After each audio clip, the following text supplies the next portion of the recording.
Eytan, prioritization. Put us Big in title. context. Yeah, exactly. Big title. Is it really big? And when is the best time to start prioritization? So I would say it's an important part, obviously, but it starts after you've finished your customer journey mapping and you came out with a list of opportunities.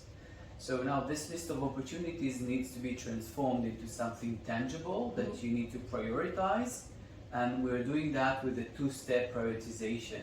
Okay, sounds cool. And do you recommend it only after journey mapping, or do you think we need to also integrate service blueprint and do the prioritization? What's the best practice here? Well, there are two ways to do it. You could do it as an outcome of a customer journey mapping workshop, or you could do it as an outcome of a service blueprint workshop. Let's say best practice would be to do both of them, journey mapping, then service blueprint, and then take the consolidated list that comes out from these two workshops and work on them as a prioritization matrix. Okay, and sounds good. So I did my customer journey mapping, I did my service blueprint. I probably have around 200 items now that I now need to start putting in context. And you mentioned something about two-step prioritizations. So what does it mean by two steps? So we need two steps, because taking a list of 200 is something that you can't digest. It's too much and people can't go through 200 items.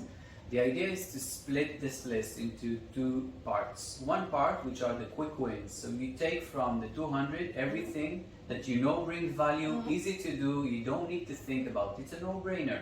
So all of these you take out of the list and you just go and execute them. Perfect. And the rest of the list, this is the list that you need to go through the prioritization cycle, which is a more structured cycle. And do you recommend like coming with, let's say I have 10 quick wins and then I'm left with 100 more. So do I need to go still with that 100 more to prioritization, or is there a way to reduce that number also?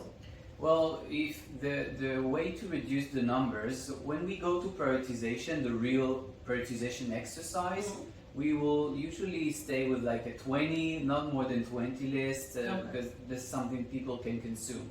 All the rest has either been identified as a quick win that doesn't need prioritization, or a moment of truth, for example, in the journey where we know this is an important stage or an important touch point where we know we need to do this priority. So two-step prioritization would start with the quick wins, moment of truth, because we know that it's important to our customer, and then we are going into deeper prioritization, let's say with no more than 20 projects or initiatives, right?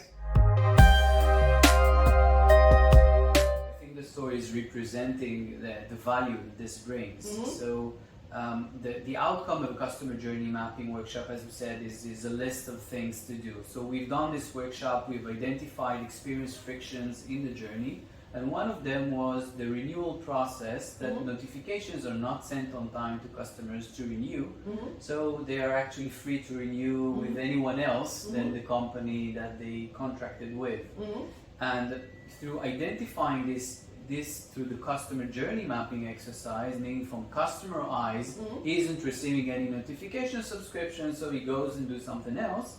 We have created a business case that showed us that this opportunity brings a lot of revenue to the company if fixed, and the fix was only 3 days of work. So 3 days of work versus 5% more of income. Yes. Perfect. That's a good quick win. That's cool. And so no prioritization needed there. And I think that what it also helped is the understanding of senior management that there's a lot of value in this type of exercise, because imagine how many other experience frictions are hiding in the journey that we could uncover and fix. So that's a really good advice, because basically what you're saying, in my quick wins, I can convince the management to go and invest in larger scale projects that require more investment. It's a topic for another video, Okay. how we convince management, but definitely. Okay, so you heard it. That's the next topic. Now we're going in more depth, complicated, or say more depth prioritization. How do we do that? So we do that through a cost-benefit analysis matrix, which is a prioritization list that goes with 8 criteria. 4 of them are concentrated on the benefits this brings to the customer experience. and 4 criteria are focused on the cost and effort for the organization to put it in place. Okay. The global score is the one that tells us if this is a solution, a project, or initiative that is going to bring the most value to customer experience versus the minimal cost and effort for the organization to put them in place. Perfect. So this is really connecting to the speech that we are, trying to promote around how do we connect CX initiative to business to objectives. Exactly. So by doing that metrics, we're actually finding those golden projects that can meet both and do the linkage. What's your best advice or that you can give somebody that needs to go and do prioritization tomorrow?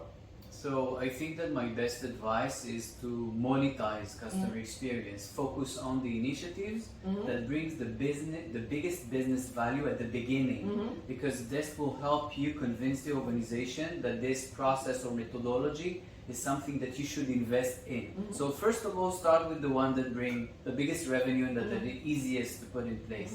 And then when you gain the confidence of the organization, then you can go and do things that are more complex. So a little bit like the example you gave with the renewal process. You just show them the easy money and then... And now everyone wants to listen, Yeah. So...